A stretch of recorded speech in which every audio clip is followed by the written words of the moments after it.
Welcome to Picks with the Professor, the podcast where a real statistics professor And his friend Jake. And special guest Chris. gives you sports betting tips. I'm Professor Sides. You can follow me and find all my picks on Twitter at Professor Sides. You can follow my friend Jake on Twitter at myfriend_Jake. And you can follow Chris on Twitter at HotTipBets Chris and watch his daily college basketball show on YouTube as well. I got to hop on his show Tuesday night. That was a lot of fun. Now we're flipping the home road team. Anything else you want to add, Chris, before we get going? Nope, that's about it. If you like college basketball stuff, I do some of that and go check it out. Yep, and you get your videos out the night before usually, right, rather than morning of? Yeah, I try to post later in the night as the games are winding down. Yep, so that works out well, right? If you're a night owl, you can catch his stuff then, or if you're up early, right, his stuff is out earlier than ours is. We record here in the morning of. Today is Thursday, February 17th, 2022. This episode will cover today's best college basketball bets. In case you're new here, I built a mathematical model that predicts what the spread and total should be for every Division I college basketball game. That information, along with a graded A, B, or C pick for each of today's games not covered in this episode, is available in the Google Sheet linked in the show's description. A picks are the ones I love, B picks are the ones I like, C picks are the leans. However, please remember that good and bad variance will occur. So as much as I'd like to say the model will be profitable each and every day, that is an impossible reality for any gambler. Quick little recap before we get going. My game breakdowns, not good yesterday. 1-4 puts me at 6-9 on the week. Jake, yours 2-3, still 10-5 on the week though. Hey, Yeah. A plays struggling this week. I meant to go back and look at the records. This week, A plays 1-6. The previous 7 days, I think they were like 12-10. So you just never know when that's going to get going. Hopefully that is today. I really like the ones today. They make a lot of sense. Hopefully they will get going. Buzzer beaters, I went 2-1. That puts them at 8-2 on the week. So I'm glad those are finally turned around. Jake, you hit all 3 buzzer beaters yesterday. So that puts you overall, Jake, all your picks 15-7 on the week. So a good week for you. Before we get to today's slate reminder, please like and subscribe, follow, and rate. We appreciate any and all of those things. They help us out a lot. Drop a comment if you're on YouTube. We love those. And try to respond to as many as we can. If you drop a comment for Chris, maybe he'll be better at responding here than I was. I'm used to the YouTube program telling you what a comment is. And so I kind of went through, when I was on your show, I kind of went through and I was like, just kind of going through my day, teaching my classes, and then all of a sudden later I was like, wait a minute, it's not going to alert me. I got to go see what the comments were. Maybe you'll do better than I did on that one. Yeah, it's hard to remember when you don't get that notification. Yeah, I rely on that notification, Francie. So leave comments for Jake or I like usual. We love those. Or leave a comment for Chris, and we'll all try to get back to you today. Tonight's slate, we've got one early game and then a ton of late games to talk about. We're going to kick us off with 7 p.m. Eastern, 6 p.m. Central, Michigan at Iowa. I'm going over 150.5. The model makes it 152.5. I still think that's low. The model is 14-3 on Iowa over edges this season. Jake and I were talking about this recently. Iowa loses Luka Garza, and kind of, everyone decides, oh, well, Luka didn't play defense. They're going to be better defensively, and they're not. They're like the same team. They just run up and down. They play no defense. I like the over here. Jake, we'll go to you next. What do you have? I'm on Iowa. I think they cover this fairly easy. They're 9-5 at home against the spread. They really seem to be going pretty well right now. They've won their last 3 in a row, 2 of which were over 20-point games. Michigan just really doesn't have the guard play to keep up with this Iowa team. And the way Iowa paces, especially at home, they're going to take Hunter Dickinson out of the game, and he's not going to be able to keep up. And it's just going to be an up-and-down game because guards are what control the tempo, and Michigan just doesn't have them. So like I said, the pace kills Hunter Dickinson, and Iowa runs away with this. Course, yeah, I agree with what you guys said. Offensively, Iowa is just so strong right now. But yeah, you're right. That defense just didn't seem to keep up. But I do love them in this game. Michigan has kind of struggled against better teams in the Big Ten this season, especially being on the road at Iowa here. I think it's going to be a tough one. Like you said, I think Dickinson's going to have a little bit of a rough game, even against an Iowa defense that isn't necessarily the best. But I think it's kind of being a closer game and Iowa pulling away in, the later second half. And that's kind of how I see this one going. I'm curious. I'm gonna go a little off script here. At the end of any season, we always look back, not baseball aside, right? We always look back though and say, that result was really weird. I feel like we're going to look back at the Michigan-Purdue game. Can we already say that, or is it more we have to wait? Like, I feel like that was just the weirdest result. Because like you said, Michigan doesn't play well against the better teams. And just to handle Purdue the way they did recently, I'm still surprised at that. Are y'all as surprised as I am about that, or? Yeah, I'm That blew me away. I wasn't ready for that. I thought, like, if you look back at Michigan's schedule so far, they've got 2 wins against tournament teams besides that, and then that one out of nowhere. That just made no sense.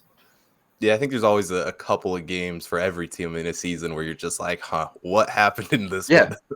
Right, and that's a tough thing in this business, right? With especially with college football with fewer games, right? But with college basketball, they always say, you play 30 games, you're always going to have 5 that you look great and 5 that you look awful in, and it's trying to tease out which one, when you see a result, is this a new norm? Is this they figure something out, or is this just one of those games and you just got to say, I got to kind of ignore it, right? Because it doesn't fit with the rest of the trends.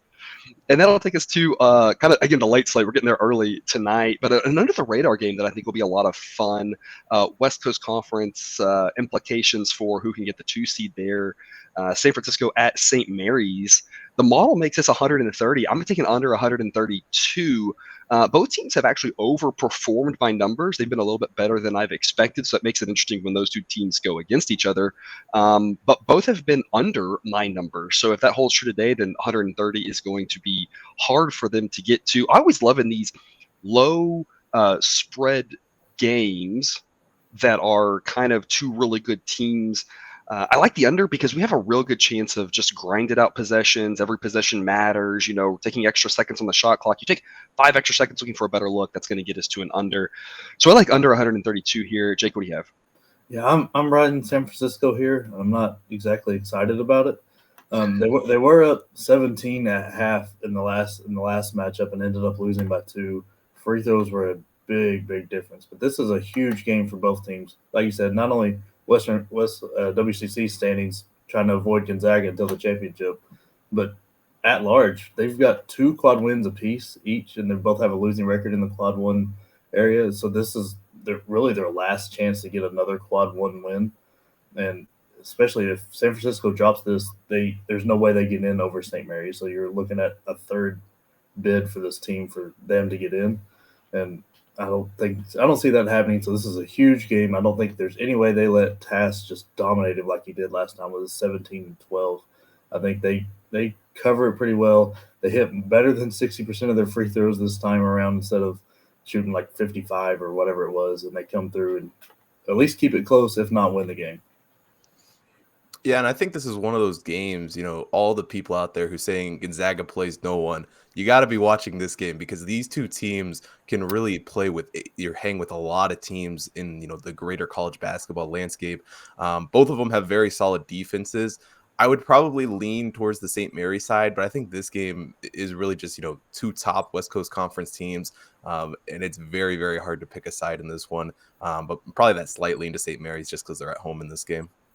Yep. It should be a really good one. And Jay, kind of like you were alluding to there, San Francisco really needs this win. If they get this win on the road here, going to be really hard to keep them out of the tournament. If they lose, now it's a little bit dicier. They have to avoid an early exit in the conference tournament, that sort of thing. So definitely an important game there. Same time slot, Creighton and DePaul. So a late start there, 9 p.m. Central local time there for them. DePaul is a 3-point home favorite, total of 136.5. I've got an A pick for you on Creighton +3.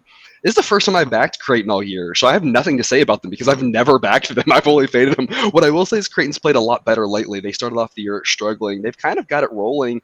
I like taking the field goal with Creighton. The model makes it a pick 'em, so if you like plus odds on the money line, if that's your persuasion, I think Creighton's got a really good chance to get the outright win here. And what I think is a toss-up game should be a fantastic game, and so I just think there's a lot of value. It's a pick that if you make this consistently in the long run, you're going to increase your bankroll, and that is our goal here. Jake, what do you have? Yeah, I'm all over Creighton in this one. I mean, it makes me a little nervous that Freeman Liberty came back last game, which is probably my favorite name in all of sports right now. But he's very good. I just don't think they've got the big guys to handle it, and I think that's where Creighton dominates. In the last matchup, that's where they got him. They got DePaul in foul trouble, and then kept running with that because their big guys also hit free throws. So it's really good for DePaul or Creighton. Like when they can feed those big guys, kind of slow the pace down, and they're very underrated defensively. A very solid defensive team. So I don't think DePaul has enough offense to cover this. Yeah, and when I first looked at this game, I'm like, oh, they meant to make Creighton -3. I thought they just had it listed wrong. And I kept looking at it. It was +3 everywhere. I'm like, well, I guess that's what the line is. This DePaul team just, does the same thing every year. They look good during non-conference play, and then Mm-hmm, Big East mm-hmm. play columns, and they just absolutely fall apart. And, Creighton has definitely looked a little bit better as of late. Their defense has, started to look a little bit better. And yeah, I think that just this line is just not where it should be. I don't know why Creighton is underdogs in this game. Yep. So all three of us liking Creighton there. I don't know if that's good or bad. And Jake, you point out Freeman Liberty coming back. It is an interesting note. They just played. Let's see. Today's Thursday. They just played. Was it Monday or Tuesday? I think Tuesday. Tuesday, and you have that groin injury. You wonder. I don't think he's going to be at 100%. I could be wrong on that. Obviously, we hope everybody's at 100% always, but that's just something to keep in mind. That yes, he is back. Yes, he did play last game, but now a quick turnaround. There's a decent chance that they're still kind of cautious with his minutes, and or he's just a little bit limited, isn't quite as explosive or whatever. And so it reminds me of. Right back in college football, we had the Notre Dame Virginia game late in the season. Armstrong, at the end of the game 2 weeks before that or whatever's limping off the field, telling his coaches he broke his rib. And I'm like, man, if I thought I broke my rib, I'm laying on the ground. I'm not walking off the field. And then of course he's, questionable for that Notre Dame game. And I remember at some point I hopped on Notre Dame and I thought, this number, if he plays, this number is right. And I got a 50-50 shot at covering this. And if he doesn't, it's even better. And that's kind of how I feel about this one. Like, even if Freeman Liberty's 100%, I still like our chances to cover with Creighton. And if he's not 100%, that just makes our odds better. So just something to keep in mind there for that one. And then our last game, a really late one, 11 p.m. Eastern, 10 p.m. Central, Washington State at UCLA. The model makes a total 133.5. And so I'm going over 131.5. Interestingly enough, the model is 5-0 on under edges on both of these teams and 11-7 on over edges. So the model's done fairly well pegging how these teams will play. I think that 131 number is too short. So in the long run, I think plays like this are going to increase our bankroll. So I'll take over that 131.5. Jake, can UCLA win by double digits? Yeah, I think they do. UCLA and Washington State are two similar teams in style, and UCLA is just better at it. They've been kind of slipping here defensively, like their defensive metrics are dropping in their last three, but offensively, and they've been in a little bit of slump. But I think they kind of kick out of that. And this Washington State team, I'm not sure where a lot of the hype came from. They've got some real bad losses on their record with South Dakota State, New Mexico State, and Eastern Washington. Like, that's not good if you're trying to be in a Power 5 school trying to make the tournament. It's not going to work if you're going to drop to them. They're way too dependent on Michael Flowers to get the offense going, with him being the leading scorer, leading assist guy, and he just runs it. And it's a bad matchup for him because he's a shorter guard, and UCLA's got three bigger guards that can run with him and just make his life miserable. So I think UCLA gets their defense and offense back on track and wins this by like 12-15. Yeah, I was very high on Washington State going into the season, and you're right. They've just lost some very questionable games this season. Yeah. And it's really a hard team to understand at the moment. But I have a hard time, laying double digits with UCLA in this one. Coming off that 3 overtime game against Arizona State, they had so many chances to win that game. ASU wanted to give it away, and they didn't. Kind of the same story with USC. And I think we do see, UCLA bounce back a little bit in this game, but really right where this spread is at, I think it's so hard to pick. I want to take Washington State because of the little preseason bias I definitely still have with me. But I think at this point in the season, UCLA is just definitely the much better team. Yep. And Christian, about the triple overtime game, I'm just reminded of, Mississippi Valley State Saturday goes 4 overtimes, and then it's like no big deal. We could just go out and win as 10-point underdogs on Monday. So it's funny how that affects some teams like it should, and other teams apparently it doesn't. Mississippi Valley State apparently it doesn't. Still better about that. Just throwing that out there. And that'll take us to our Talk Me Out Of segment. UCF at Houston, the other main game we haven't talked about. So, Jake, I'm going to ask you, talk me out of UCF. I've got them at plus 14 is the current number at Houston, and the model thinks it should only be 13. So right now the model would give a slight lean to UCF at plus 14. Jake, why do you like Houston? I think Sampson is a much better coach than Dawkins right now. Dawkins has struggled against ranked teams. He's 5-17, and it's like the stage gets a little too big for him, and that really hurts me to say as being a Duke fan like I am. It really hurts me to bring down Dawkins, but he's just not done well in the like besides the one matchup with Duke where they showed up and shouldn't have. But Houston's like been struggling these last 2 games. I think they get it together. I think Sampson fixes it. They stay out of foul trouble and run away with this team because UCF is on a slide right now. They're not. I know they've won the last couple, but they've not really played against good competition. And Houston's gone against the best of what the American Conference has, and has at least made them tight. In the last matchup, Houston won by 14, but held UCF to 49 points. I don't see them scoring too much more than that. I think Houston shoots well above what they need to cover this, and like you said, I think the defense is the biggest difference. I don't know that UCF can overcome this Houston defense. Yeah, we'll see if I can break a tie here. I think I would lean UCF in this game, but this game is hard to pick. I mean, these two teams in the American are two that I absolutely love. And honestly, I would feel more comfortable taking UCF had Houston not just come off of 2-game losing streak. Right. I think that is a huge selling point for Houston playing well in this game. It is. And you know, UCF though is not a team that's just going to roll over. Yeah, you're right. Johnny Dawkins has definitely had some struggles, but at least me personally, I still have some hope that maybe he can get things turned around for this UCF team. I think on the road though, it's going to be a tough matchup. Yeah. I would probably, you know, if I had to bet it, lay the points with UCF, but I think it's definitely a hard one to choose. It really is, and I think it's a great point you make. Like, had Houston not come off these 2 losses, you say this is a spot where they're a little sleepy, and they put it into coast, right, and they go out and they win by 10, and it's no big deal. But yeah, you wonder how intense the practices are, how Sampson, if he's all over them, that sort of thing, and that to me is a tougher variable to factor that the model isn't incorporating. All right, so my decision on this one, Jake, you've been rolling in this segment.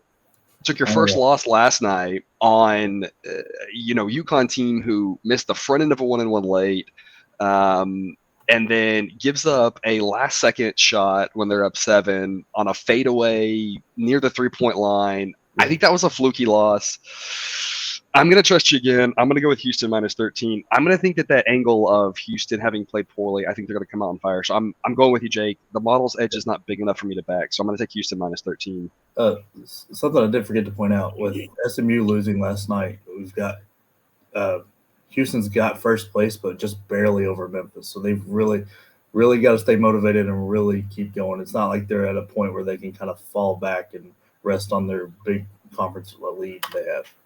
Gotcha. All right. Well, I'm reluctantly taking Houston. I'm a little nervous, but Jake, I'm going to trust that in these spots you've done pretty well. So I'm going to lay the 13 with Houston and hope that they show up motivated to get it by 20 at the half, and then if they coast, they can still hang on outside of that number.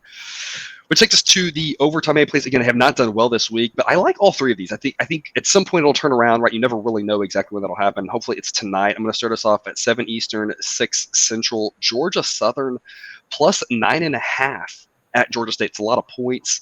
Georgia Southern has underperformed my numbers by about 1.5, but Georgia State has underperformed them by about 3.5. I think Georgia State wins, but not by double digits, Jake. Yeah, I don't know too much about these teams other than they're the state of Georgia. So there you go. Yeah, that's about all I got. Yeah, the Georgia Southern defense to me is definitely a concerning point if you're looking at Georgia State in this game. They've been pretty strong offensively, though. Both teams kind of concern me going into this game, and honestly, it's probably one that I won't bet. I mean, it's never a bad idea to look at it and say, no big deal. The model thinks 9.5 is too much for that one, though. I'm flipping the other way on this one. I'm laying a big number. Late game, 11:30 Eastern, 10:30 Central, USC. I'm laying 10.5 with them versus Washington. This is one where I noticed the Ken Palm line is about 12. Otherwise, I cannot figure out how this number is so low. I think it should be more about 14. This number is way too low. Jake? Yeah, Washington is bad, and they don't match up well. Mobley's good. Boogie Ellis is playing well. USC's the play here. Yeah, I am all over USC as well in this game. You know, coming off that huge win against UCLA, Washington just really has not looked good, and we saw them struggle tremendously against Arizona. Offensively, if they can get something to go together, they might have a chance, but I just don't see that being possible. I think USC runs away with this. Yep, I like it. And then my A-plus play of the day, the best A pick in my opinion. The only A pick that's won this week is the A-plus play of the day. So this is my favorite one here. 8 Eastern, 7 Central.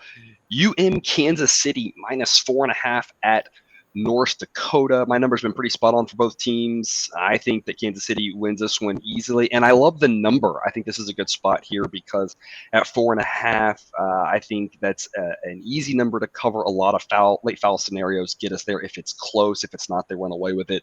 It's not one of those numbers like 8 where you're wondering if a team will foul or something. So I think the number's great. I think it's a perfect spot for UMKC to win by at least 5. Neither team here is worth watching. Kansas City will cover this. I agree with the play. They're just not fun to watch. It's just, but fair. Yeah, I was a little confused on this one. I thought UMKC would, be a bigger favorite in this game. North Dakota's defense is just not good at all. I guess they're getting a little bit of love because they're at home in this game. But yeah, I'm all over Kansas City as well in this one.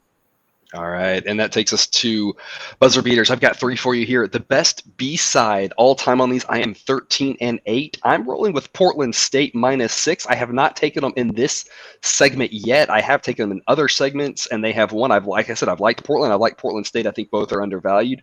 There are a lot of good options on B-sides. If you go check out that Google Sheet, there's a lot of good B plays that I like. I had a hard time picking, but I felt like I would kick myself for not taking this one. I think that's the smart play. It's the safe play. It's the best one in my opinion. The model is 7-3 on Portland State edges. The number is good, and Northern Arizona has been worse than my numbers all year.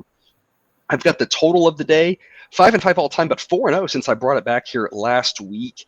This is a fun one. 8 p.m. Eastern, 7 p.m. Central. I'm taking over 162.5. You heard that right. That is a giant number, and I'm going over anyway. Western Illinois at South Dakota. Both teams have been over teams. Both are in the top 50 in tempo. South Dakota State has a very efficient offense and no defense. Western Illinois, not as good on offense, but also doesn't play defense at all. This is a crazy high total, but roll with it. I see this one being more up in the 170s or even the 180s. And then I've got some afternoon delight for you here, the 3 p.m. Central tip in the Big Ten standalone game. If you're interested in that one, Minnesota at Penn State. This number yesterday was about 126, and it has climbed and climbed and climbed. This morning, it's 129. I'm taking under 129. I think that is too much. Both these teams have been under teams. I make the number more like 128, but because they've just been more under than my numbers have accounted for, I think that number is probably too high. So I think under 129 makes a lot of sense. A little boring late afternoon basketball. Jake, what are your buzzer beaters?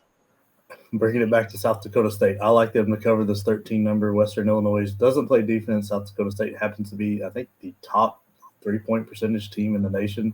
So I think they get it rolling there, and they just kind of blow through this Western Illinois team. I really like this Western Kentucky team over this kind of rough Charlotte team. I think they win this by double digits fairly easy. And then going back to the well with Colorado State. I know they're playing away from home, but I really don't like New Mexico. And I think Colorado State's kind of got something figured out. And there's really not a matchup for Roddy out there. All right, Chris, I'll let you take us home. Yeah, for me, I like Abilene Christian +2 tonight, taking on Sam Houston State. This Abilene Christian team's been really hot as of late, wins in their last 6 games. And while this will be their toughest opponent in that stretch, I think they're going to be, looking for a little revenge from that first meeting. And Sam Houston State cannot shoot free throws at all. I think even if they have a lead in this game, they're just going to go away at the end. Yeah, it's going to end up being a close game at the end. I like Abilene Christian +2 there. I co-sign on that one. I actually have a B pick on Abilene Christian. It's one of the ones I had, like I said, a lot of good B picks for me in that sheet today. So I co-sign with Chris on that one. And that is all we have for you today. Thanks for tuning in to another episode of Picks with the Professor. A reminder, check out that Google Sheet for picks and totals on all of today's games not covered in this episode. If you haven't done so yet, click that subscribe button. We will get you a new episode every weekday of the college basketball season and that live Q&A episode on Saturday mornings, 9 Eastern, 8 Central on YouTube. Special thanks to Chris for hopping on and joining us. Remember to check out his show on YouTube. Give him a follow on Twitter. Jake and I will see you tomorrow with Cousin Jared. Until then, remember, you can eat your betting money, but please don't bet your eating money.